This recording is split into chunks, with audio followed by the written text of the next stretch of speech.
Hello, my name is Robert Borges, and we are at the MarineMax Pompano Yacht Center today, aboard an all-new 2026 48 Verve from Azimut. This boat really redefines performance and luxury all in one package. It has a step hull designed by Michael Peters and a ton of features on board which make sure that you're cruising in absolute luxury. Behind me is a full summer kitchen. You have dual barbecues, sink, and refrigeration and ice maker, pop-up television, and up on the helm you have 3 very comfortable seats with 3 screens, full joystick and bow thruster operation. The boat cruises at about 40 knots with a top speed well into 60 miles an hour.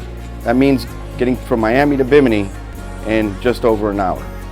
You have 2 staterooms below with 2 heads, so a lot of comfort, another galley below, full beach mode, as well as a nice sitting area with a sun pad up on the bow.